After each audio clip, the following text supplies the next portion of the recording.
સમજો, તમારા જીવનના નિર્ણયો તમે નથી લેતા, પૈસો લે છે.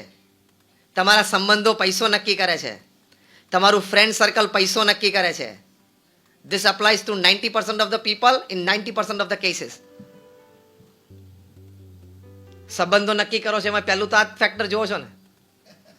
C I am not against it. તમે ગ્રસ્ત આશ્રમમાં છો, અમે તો ત્યાગી છે, એટલે અમારે તો કોઈની પરવા નથી. અને અમે તો બેંક એકાઉન્ટ નથી રાખતા, પૈસા નડતા નથી. હું 24 વર્ષથી બોલું છું, કોઈ દિવસ ચાર્જ નથી કરતો. I don't charge a single penny for my talk. This is my humble social service. Yes or no? હા, તો આ લોકોને પૂછી લેવું પડે, વ્યવસ્થાપકોને. પણ તમે ગ્રસ્ત આશ્રમમાં છો, તમારે પૈસો છે, બહિર પ્રાણ છે, એટલે તમારે જોઈએ, એની ના નથી. અને સારી કક્ષામાં જોઈએ એની પણ ના નથી. પ્રતિષ્ઠાની દ્રષ્ટિએ, સમાજની દ્રષ્ટિએ.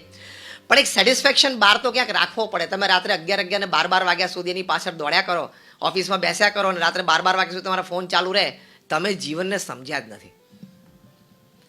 તમે તમારો મોબાઈલ ફોન રાત્રે 11 વાગ્યા 12 વાગ્યા સુધી ચાલુ રાખો છો. Are you expecting the call from the PMO? એ કદાચ મને 2G ને 3G ને કોલ સ્કેમ વિશે બહુ ખબર છે, તો નરેન્દ્રભાઈને કદાચ મારી જરૂર પડે અને રાત્રે 11:30 વાગે ફોન કરે અને હું ફોન ન ઉપાડી શકું એમનો, તો ભારતના નાગરિક તરીકે મારી દેશની અસેવા થઈ જાય એવું તમને લાગે છે? તને ભાઈ કોઈ ઓળખતું જ નથી. પીએમઓમાં તારા જેવા 125 કરોડ છે, ભારતમાં તારા જેવા 125 કરોડ છે. અને તું રાત્રે 12 વાગે પાછો સૂતી વખતે પાછો એકવાર છેલ્લી વાર પાછો સોશિયલ મીડિયા ચેક કરી લે, તે તું સેલિબ્રિટી છું? This gadget is made to serve us, but the reverse has happened. We have become the slave of this gadget. Mobile તો દિવસમાં એક વખત ચાર્જ કરીએ, પણ દર 3જી મિનિટે કોન્શિયસલી કે સબકોન્શિયસલી આપણો હાથ મોબાઈલને ના અડે તો આપણે ડિસ્ચાર્જ થઈ જઈએ. હકીકત છે. You are failure in life, કારણ કે તમને એનો જ્યુડિશિયસ ઉપયોગ ના આવડ્યો. અમે પણ મોબાઈલ ફોન વાપરીએ છીએ. I also use WhatsApp, I use an iPad, પણ એનો જ્યુડિશિયસ યુઝ આવડવો જોઈએ ને. I open it only 3 times in a day for 15 minutes max. દર 3 મિનિટે 5 મિનિટે ખોલવાની જરૂર જ નથી. અને તમે રાત્રે 8, 8:30 પછી જે બધા મેસેજીસ હોય છે, ઠીક છે, સોશિયલ હોય ને ફ્રેન્ડલી જેવા, કોઈ અર્જન્ટ ને ઇમ્પોર્ટન્ટ હોતું જ નથી.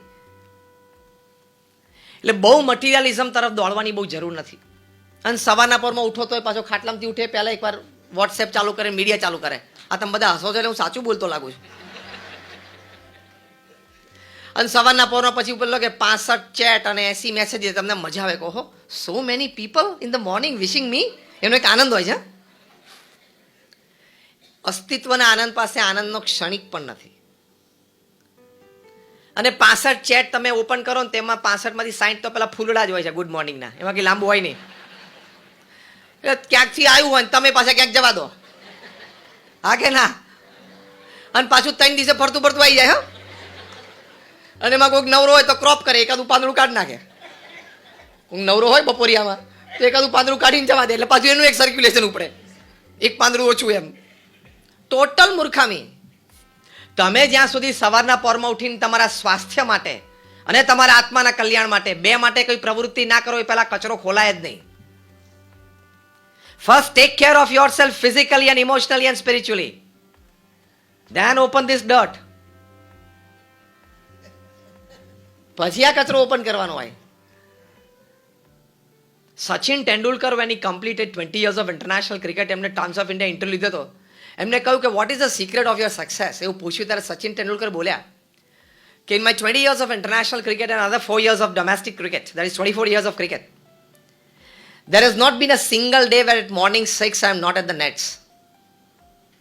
ચલો, એ તો એમને વાત કરી, તરત ઇન્ટરવ્યુએ પૂછ્યું કે sir on the previous day if you have scored a century, તમે આગલા દિવસે સેન્ચુરી કરી હોય તો તમે આમ લલચાઈ ના જાઓ કે હું સોશિયલ મીડિયા ઓપન કરું, મારા ફોટોગ્રાફ્સ હશે, કેપ્શન્સ, ટાઈમ્સ ઓફ ઇન્ડિયાએ શું લખ્યું, ઇન્ડિયન એક્સપ્રેસે શું લખ્યું, DNA શું લખ્યું, દિવ્ય ભાસ્કરે શું લખ્યું, એવું આમ તમે આમ લલચાઈ ના જાઓ? સચિન તેંડુલકરે બહુ સરસ જવાબ આપ્યો કે એ લલચામણમાં ફસાઈએ તો સારી કારકિર્દી બને નહીં. Discipline life. હવે તારે એનું 1% નથી, તારે શેનું સવારના પોરમાં 5 વાગે વોટ્સએપ ખોલવાનું? એટલે લેસ ઓફ મટીરિયાલિઝમ અને a bit more of spirituality is the first aspect to enjoy your existence. પ્રમુખ સ્વામી મહારાજ જે આ બીએપીએસ સંસ્થાના ધર્મગુરુ હતા, હમણાં 2 વર્ષ પહેલા જે સ્વધામ પધાર્યા, he was a one man show, he was a one man organisation.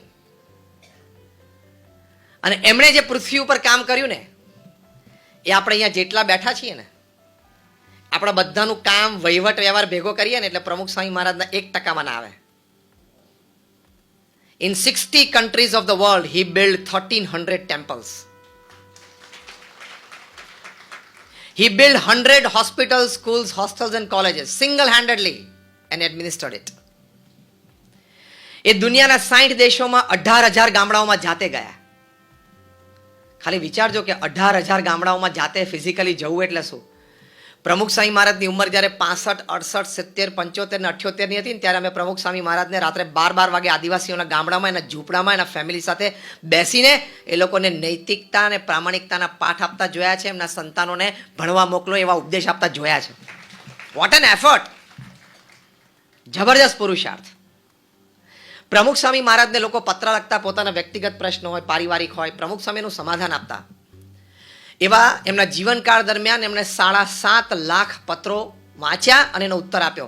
At an unbelievable average of reading and answering 70 letters every day for 45 years without a Sunday. Pramukh Swami મહારાજ એક દિવસ બીમાર પડે તો બીજે દિવસે 150 પત્રો વાંચીને ઉત્તર આપવાનો થાય. ત્રીજે દિવસે જો ટ્રાવેલિંગ કરે અને પત્રો હાથમાં ના રહે તો ત્રીજે દિવસે, ચોથે દિવસે 250 થઈ જાય. 45 વર્ષ સુધી રવિવાર એમણે જોયો નથી. રોજના 70 ઇનકમિંગ લેટર્સ, મેલ્સ એન્ડ ફેક્સના વાંચીને એમને ઉત્તર આપ્યા.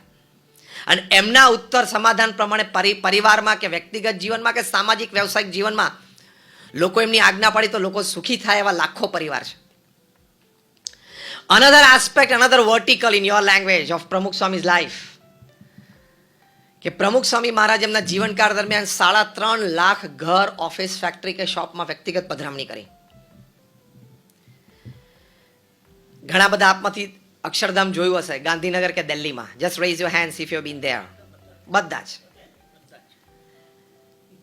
હવે અત્યારે અમેરિકામાં અક્ષરધામ બનાવે છે. તમે દિલ્હીમાં જોયું ને, 110 એકર જમીન ઉપર યમુનાના કિનારે, અને અમેરિકામાં 265 એકર ઉપર રોબિન્સવિલે, ન્યૂ જર્સીમાં બને છે. અને 2021 ઓગસ્ટમાં એનું ઓપનિંગ છે. Delhi Akshardham would be a text book, America Akshardham would be an encyclopedia. એવું થશે. What is Vatican to Christians, what is Mecca to Muslims will be Akshardham to Hindus. એટલું ભવ્ય અને આખા પૃથ્વી ઉપર ડંકો વાગશે હિન્દુ ધર્મનો. એવું કાર્ય પ્રમુખ સ્વામીએ કર્યું. અત્યારે 7,000 કારીગરો રાજસ્થાનમાં કામ કરે છે. ખાલી તમે એનું લોજિસ્ટિક્સ વિચારો ને તો પાગલ થઈ જાઓ. કે એનો પથ્થર, ગ્રેનાઇટ અને આરસ ઇટલીથી આવે, યુરોપથી. કારણ કે ભારતનો કોઈ પથ્થર કે આરસ ત્યાંનું એક્સ્ટ્રીમ ટેમ્પરેચર સહન ના કરી શકે, ફાટી જાય.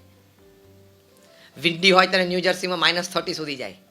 એટલે -30 થી +30 ની રેન્જ, +40 સુધીની રેન્જ સહન કરી શકે ને એવો ગ્રેનાઇટ, માર્બલ અને પથ્થર જોઈએ. ઇટ કમ્સ ટુ કંડલા, ત્યાંથી બાય ટ્રક્સ રાજસ્થાન જાય. ત્યાં 7,000 કારીગરો 26 સાઇટો ઉપર કામ કરે. અને ત્યાંથી પછી ઘડાયેલો પથ્થર પાછો રોડ ટ્રાન્સપોર્ટ કંડલા જાય, ત્યાંથી કન્ટેનર્સમાં US જાય. અને ત્યાં 150 કારીગરોનું ચોટક કામ કરે. ખાલી લોજિસ્ટિક્સ વિચારો ને તમે, જે અહીંથી કોઈ લોજિસ્ટિક્સ બિઝનેસમાં હશો ને ખબર પડશે કે આ શું કહેવાય, વોટ ઇઝ ધીસ. એમાં અમારા સંતોએ CNC મશીન્સ ડિઝાઇન કર્યા છે, 70 ફૂટના. કમ્પ્યુટર સોફ્ટવેર્સ અમારા સંતોએ ડિઝાઇન કર્યા છે. કારણ કે પ્રમુખ સ્વામી મહારાજે અમને 1200 સંતોને દીક્ષા આપી. એમાંથી more than 750 of them are graduates, post graduates, chartered accountants, doctors and engineers. એ 750 માંથી 150 થી પણ વધારે સંતો born American and British citizens છે. એ 150 સંતોમાંથી 70 થી પણ વધારે સંતો એ Stanford, Oxford, Carnegie Mellon, Yale અને કેમ્બ્રિજમાં ભણેલા છે. અમારા ઘણા બધા સંતો $1.5 લાખ, $2 લાખનો સેલેરી છોડીને 25 વર્ષે સાધુ થયા છે. એટલે પ્રમુખ સ્વામી મહારાજની આ પણ જીવનમાં બહુ જ મોટી સિદ્ધિ કે he could attract young, educated, cultured mind into main stream social service and main stream spirituality. આ પણ એક જીવનની બહુ મોટી સિદ્ધિ છે. તમારા 2 સંતાનો, તમારો જ ઉછેર, તમારું જ લોહી, તમારું જ ભણતર અને તમારો જ સહવાસ, એને પણ 20-20 વર્ષના મોટા કરો ને ત્યાં સુધીમાં તો માતા પિતા 25 વખત હાથ જોડીને બોલી જાય, આના કરતા તો ખાલી જગ્યા પૂરો. અને અમે 1200 જણા બધાનો ઉછેર જુદો, બેકગ્રાઉન્ડ જુદું, કલ્ચર જુદું, એકેડેમિક્સ જુદું, નેશનાલિટી જુદી, એ બધાને એક સ્ટ્રીમમાં, એક લેનમાં રાખવા એ કોઈ સહેલી વાત નથી.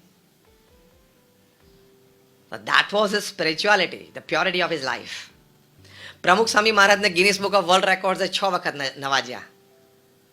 એમાં આ 1300 જ્યારે 600 દેવાલયો બાંધ્યા હતા ત્યારે ગિનિસ બુક ઓફ વર્લ્ડ રેકોર્ડ્સે લખેલું કે he is the master builder of the 20th century. તો હવે 1200 માટે એ લોકો પાસે શબ્દ જ નથી.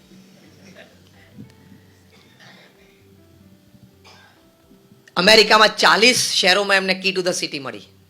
એટલે એ શહેરના માનવંતા મહેમાન જીવે ત્યાં સુધી જ્યારે જ્યારે શહેરમાં આવે ત્યારે કોર્પોરેશન, મ્યુનિસિપલ કોર્પોરેશન, મેયરે એમની રહેવાની, જમવાની, ફરવાની વ્યવસ્થા કરવી પડે.